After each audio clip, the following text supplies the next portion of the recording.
Good morning. Welcome to another edition of Breakfast Central. Thank you for joining us this morning. We hope that you've been able to keep up with our content on YouTube and all social media platforms at News Central TV. For the next 3 hours, we are together working through some of the biggest stories in the country. I am Olive MOD. And I'm Johansson, saying welcome. And by the way, you look amazing. Thank you. I'm glad you noticed. I got a new dress. Oh, really? Yes. Really, you did? Yes, it's a new dress. I've not worn it before. Oh, okay, I see. I mean, that means the economy is really not affecting. No, it's just because I understand that I prioritize my News Central role. My role here as News Central TV anchor for our flagship show. I prioritize it such that I'm willing to inconvenience myself to buy new outfits. And, you know, just as a way to say that I'm committed to looking the part while sounding the part.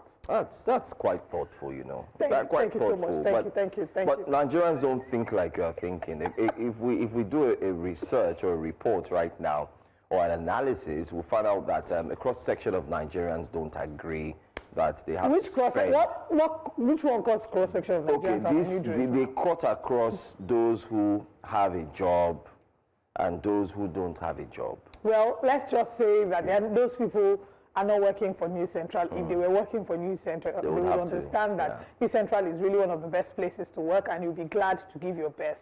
Absolutely. And look your best. I agree with you. Just like you look your best. Yeah, I mean, I agree with you. 100%. And sharp haircuts. 100%. Yes, we're back on the block. I can see that. We're back. Well, it feels good to be back, and it feels good to be here on a Thursday. Do you know, I almost thought today was a Friday. You know, I was like, man, it's weekend. But then I remember that I'm going to miss breakfast so much. It happened. You know. Started again. Instead of you to be honest, I'm going to be happy. No, I'm going to. You're now behaving like a content creator. Are you Simon Ekpa? No, you're talking about Simon Ekpa. That starts our wake-up conversation this morning. By the way, I want to say welcome. Don't forget you can tweet us on X. You can check us out. Drop your comments. Let us know what you think. Also, don't forget that you can let us know what the conversations really mean to you, especially the ones we bring on wake-up conversations, when we bring on the show. We've had interview, the Kenneth Okonkwo interview, quite shockingly, is getting the numbers and having people talk. If you haven't seen it, go on YouTube, check it out.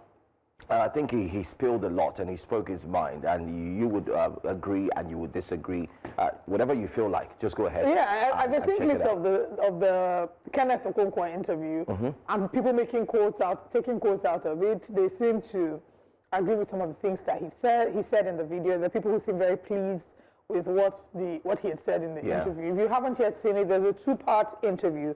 We had the first part posted up 2 days ago. That was when the interview happened, and we had another one yesterday.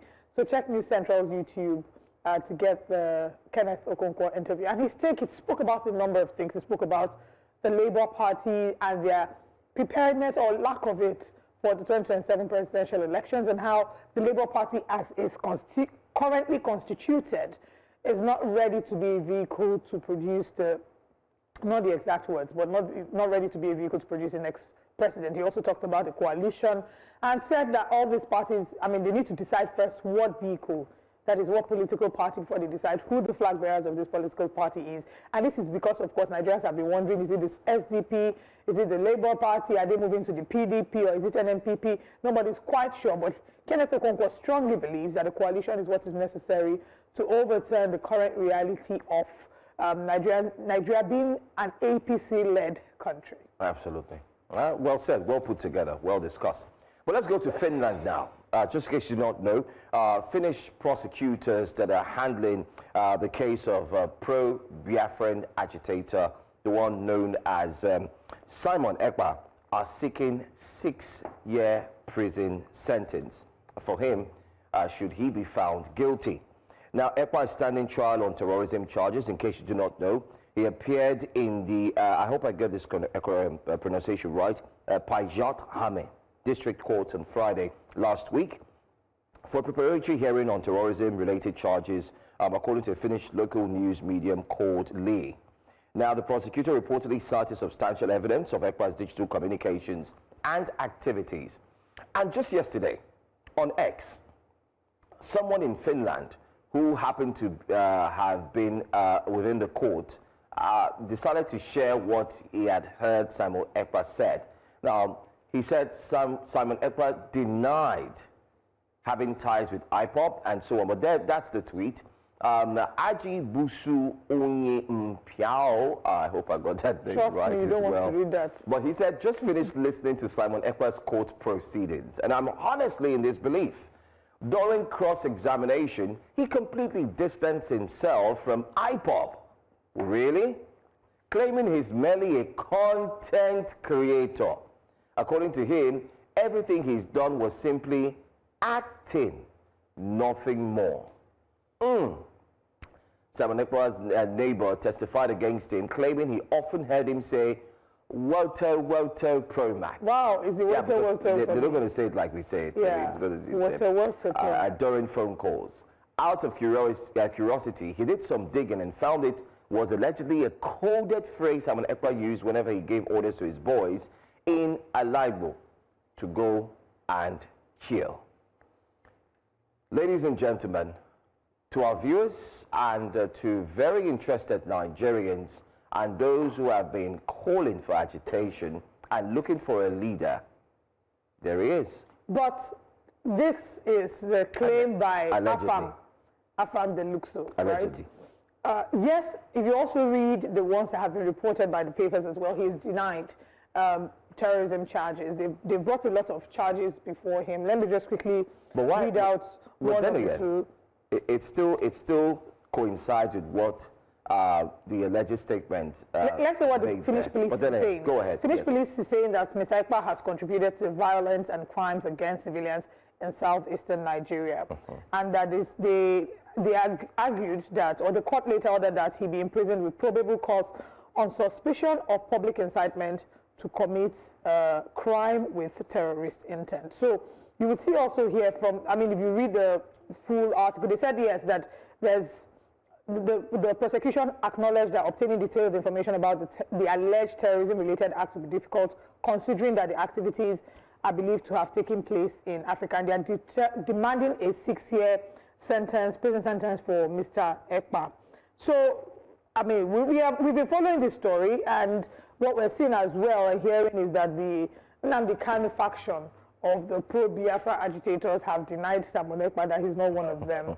Reacting to these allegations of content creation, we don't know what it is, but we certainly don't know that he has pleaded guilty in any way, shape or form. I don't believe that he believes he's committed a crime, and to the police and before the court, he's not pleaded guilty. Exactly. But the reactions to this story by Afam on social media are interesting.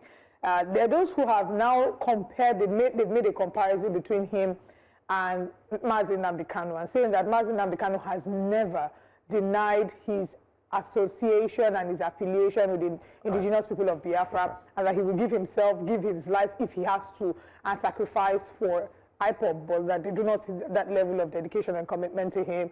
So, of course, there have been people who have been calling him out and just basically insulting. In fact, they say, oh, if he says he's a content creator, it's nice. We like his content in Nigeria. Let them send him back to Nigeria so he can continue his content creation activities and we can patronize and keep watching his content. I don't know how this will turn out, because I do know that he has his fans and his supporters still, and that this is just an allegation by one person. We're not really sure if that's what happened. I know that typically most court proceedings, they typically don't allow like live streaming, and we don't have evidence. So until there's detailed information about this that says of a truth, this is what he said, then I probably may be able to have comments in that regard. What do you think his fate is? Should he be moved to Nigeria, like a repatriation, like he comes back to Nigeria? I really don't know about that, because the people who will argue against that will cite Mazi Nnamdi Kanu's, and they won't call it, in fact, they refer to it as a kidnap, because they said he was forcefully, that they wouldn't say it was an extradition of sorts, but that the way he was captured and brought back to Nigeria was not within the ambit of the law, you know, especially because it's not like, and his defense was that he didn't jump bail. He ran for his life. While here in Nigeria, his family was attacked, and he had to save his life. It is someone that is alive that will appear for court proceedings, right? Yeah, and also being a citizen of another, So the thing is, when it comes to handling cases like that, I want to be careful. But I do know that there's a breach of trust. If people trusted our courts, trusted our government, trusted the government in the sense that if the court gives a judgment, the government will not override it and say DSS should hold him down, right? If they trusted that with the evidence that is presented before the court will be able to make a sound decision, maybe there would have been a stronger push for him to be brought back to Nigeria. But then again, there's also the angle for those who strongly believe that he's behind the violence in the southeastern part of Nigeria. I can't speak to that because I'm not directly affected by that, and I'm not going to claim to understand. You don't live there too. Exactly. I'm not going to claim to understand their pain. I guess the people in the southeastern part of Nigeria are the ones who will speak directly to this. But I know, the one thing I know is that the indigenous people of Biafra have, some of them have put forth strong points as to why they feel they've been alienated and why they want some form of cessation. However, the manner in which things have been carried out in terms of people that have been killed, the sit-at-home order and how it's crippled the economy.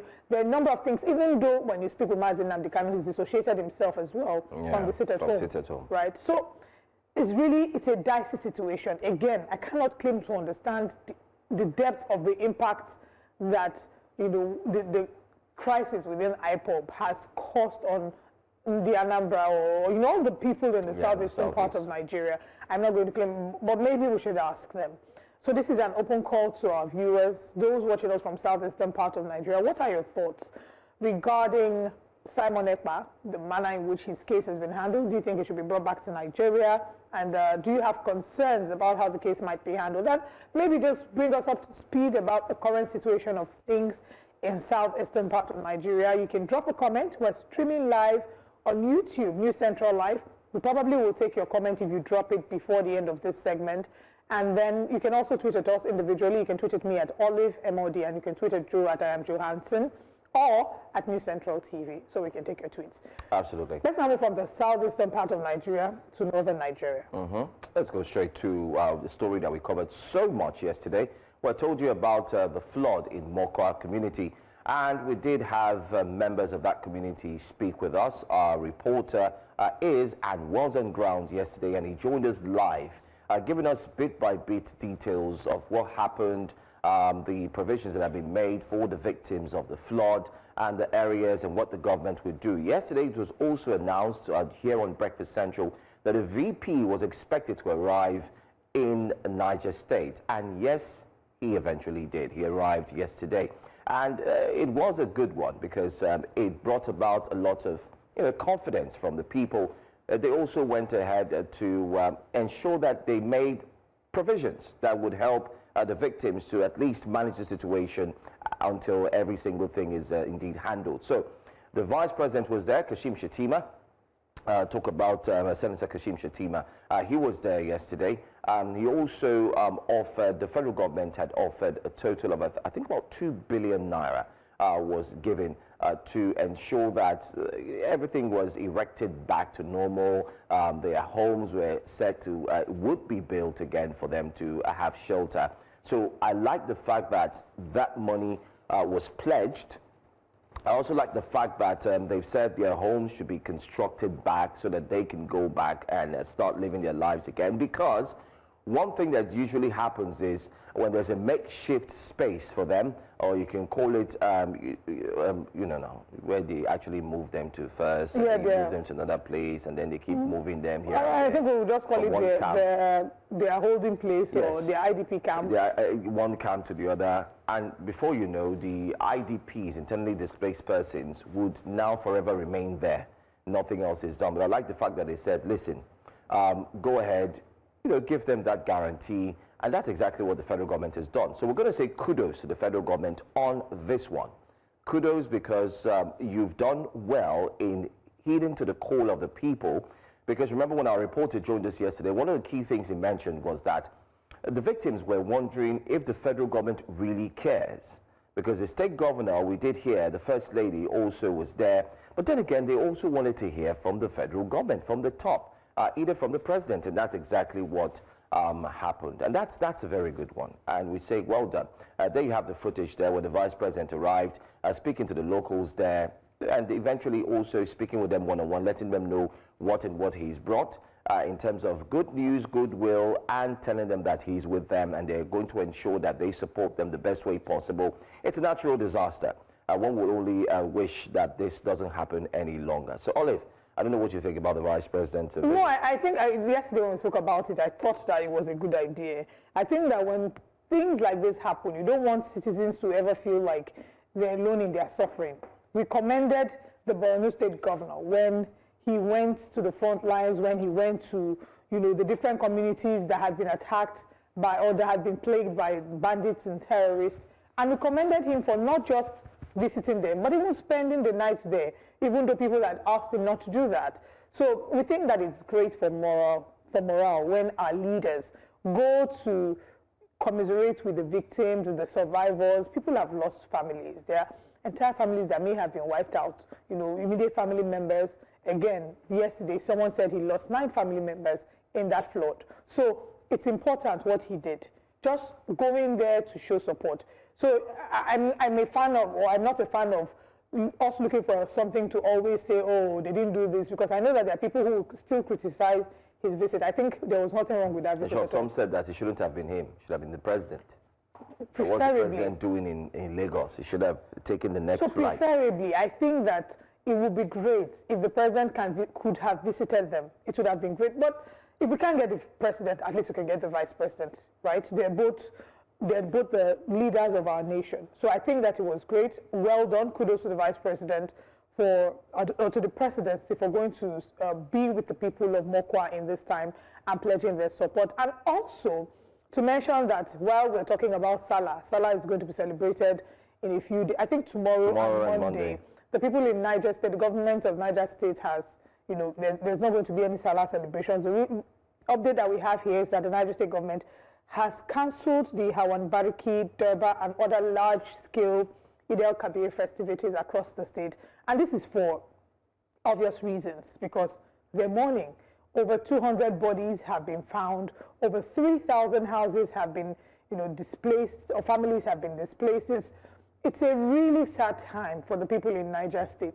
I remember, I think it was in Senegal, where they had like a bus had exploded and some citizens had died. And the government called a 3-day mourning. It was a national mourning for the people that died. When I hear stories of situations like that, it cannot bring back the dead. But it can make the surviving families, the surviving family members feel like, I'm not alone in my suffering. My state sees me. My state commiserates with me. Yeah. And it can help, it won't take away the pain completely, but it will soothe it to some extent. I think that we don't do a lot of that here in Nigeria. We seem to move over things very quickly. Yeah. Oh, this number of people have died. Everybody, national outrage for a few hours or maybe a day or two, and after that, we've moved on to the next story. So it's either we've become desensitized, maybe because of how often it's happened. I really don't know what it is, but I think that we should hold a candle for our brothers and our sisters in Niger State for what they're dealing with.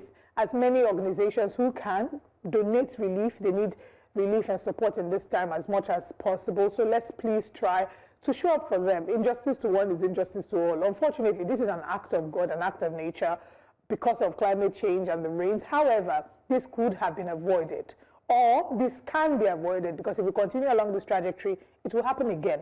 And it will be a sorry tale, a sad tale. President or Vice President come and visit, and we move on to the next heavy rain or next flash flood. Anyway. Well said, well said. We're happy with this story, and we cannot but wish the people of Mokwa, Niger State, that they truly get the comfort that they need during these trying times. But that's not all we're going to take. As we wrap up Wake Up Conversation, let's also remind you that you have the opportunity to be part of the program. So go ahead on all socials and let us know what you think. One of the biggest stories is what we're going to look at later today is the fact that we do have the River State Sole Administrator who has appointed 11 PEMSECs. Yes, I saw that information. In fact, the letter that was dated, or the letter that was sent out, was like, His Excellency, the administrator. I was like, I didn't know that His Excellency, they used to call him more. His Excellency, the Admiral Ibo, I don't know why I keep... Ibas. I want to try and pronounce it with you. in the way that you do, Yeah. the administrator of Rivers State. See, I need more information on that to be able to comment, because I know that if he's functioning as administrator, yes, he's not the executive governor of the state, but there are responsibilities that need to be carried out. I want to ask, these, because we don't have enough information, so far it's just the letters that have been put out about social media. Exactly. So is it that these people, maybe there are people that are retired, were there vacancies that needed to be filled up? We will be talking about this much later in the show this morning, but were there vacancies that needed to be filled up? Was it that things would have broken down irretrievably if he did not appoint these people? And I ask this because we can criticize a number of the actions, whether we like it or not. He's the administrator, and he's here to stay till the 6th month when the governor should be reinstated based on the suspension that surrounds the emergency rule. So, without a shadow of doubt, could the state and could these ministries have functioned without this PEMSEC? Would he have tripled activities there? Because we have a budget. There's been a budget that's been approved, right? So if the state must run, are they a very key part of making the state run? If yes, great. If not, if it wasn't necessary, then he probably should have overlooked it, especially because of the criticism that he has gotten for some of the actions. Because people are saying, why are you acting like the governor? Or the time when his wife, in the stead of the First Lady, addressed women of Rivers State, and they were livid, saying, no, we don't want to hear from you. You are not our First Lady. It's either the First Lady of Nigeria or the wife of Simon Ekpa, who is the executive and elected governor that we put in there. So I think that there are things that he can do. You know, the Holy Book says all things are lawful, but not all things are expedient. Absolutely. If it wasn't necessary, he could have overlooked it if it wasn't necessary. Well, a few experts will argue that it's very necessary so that you can keep, you know, the administration. He's an administrator. That's what I was asking. Yes, so you if keep the it was absolutely necessary, you know, going. But some of the names are Aleruchi Akani, Vera Sam Dike, appointment of Nicholas Iminabo Wokoma, Jeremiah Egu. You also have Loretta Davis, Dimpa Uche R. Idiozu. You also have Chimenum Mpi, Dabite Sokari George, Dr. Minati Kuru, not forgetting to Soy Bitien Duke Harry, Ima. All right, let me just look at that name very carefully. Ima Oyani, Roslyn, Ephraim, George. A total of 11 have been appointed by the sole administrator. But what does this mean for the return of the duly elected, suspended governor of Rivers State, Governor Siminalayi Fubara, despite having a closed-door meeting with the president here in Lagos?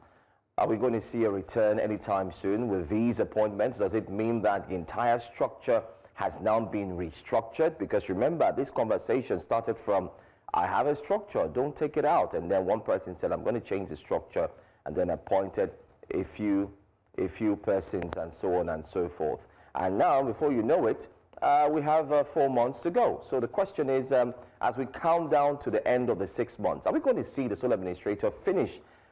No, is the 6 months going to finish? Or? It is a question. I know the answer, but I mean, we know the answer, but I think we should throw it out to our audience. Who told you that I know the answer? I mean, I know the answer. I'm sure you do. I'm sure you do very much. Let's hear. In the democratic setting, it's called the administration. In the military setting, it's called regime. What do you call this? Admini regime. Well, will he finish his 6 months admin regime or tenure? Let's just use the basic English tenure, which simply means a time frame for or the which, 6 month time frame. Yeah. For which he's been here. But it's very interesting to see what's going on. You've been to Rivers recently, just last week. I was there not too long.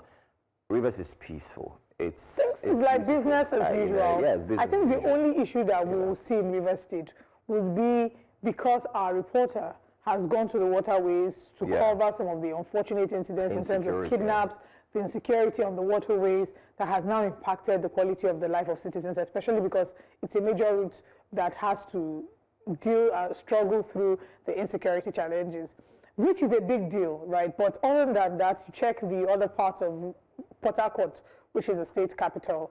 Port Harcourt seems relatively peaceful. Yeah. It seems like everybody's going on with business as usual. Yeah, it's normal. It's business as usual, and that's a good thing. And I like the fact Apart from how very expensive it is, surprisingly expensive. Is it expensive? Eh? Olive, I had a meal in River State, and I wished and prayed and hoped that we can have that same experience. Okay, maybe it's what I wanted to buy. I went to get an outfit, and I did not go to the bougie stores. I didn't go to the bougie ones. Where did you go to? I went into the market. I forgot him, but there's a market. How did you dress? Okay, did you use their slang? I spoke pidgin, no? Yeah, I spoke pidgin. Maybe they sized you up and said, this one is not from around here. I went to like 8 stores, and I was hearing prices. Maybe what is expensive to me is not expensive to some other person. But when a simple dress, they are telling me, telling me 175,000. For what? For what? For what? Am I because of the economy? No. I mean, you're capable. I mean, you're capable. That's like. No, it's a lot of money for me right now. That's more money for. It's a lot of money for me right now. Come on. Yeah. Come on. Let's have it. Yeah, come on. Let's have it. Yeah. Please don't worry. Speaking of outfit, I want to give a special shout out to Mokwa Chukwemeka for giving me a shout out on YouTube. Thank you very much for shouting out to my dress on YouTube. He gave me hearty. You just did that now? Yes, on YouTube. Gave me hearty congratulations. So you don't see men too, you see only women. Did you wear new clothes? It's okay. It's okay. All right. Thanks so much, guys. That is the bulk of our wake-up conversations. I would like you to jump in on any that you find relatable as we share the content as well. Remember that you can drop comments. Drop your comments in the chat box on YouTube. And if your comments is related to any of the things that we're discussing, I'll be glad to take your comments before the show comes to an end. Please also remember to engage with us on X, on LinkedIn, on Instagram, at News Central TV. But for now, let's share with you what our top stories are.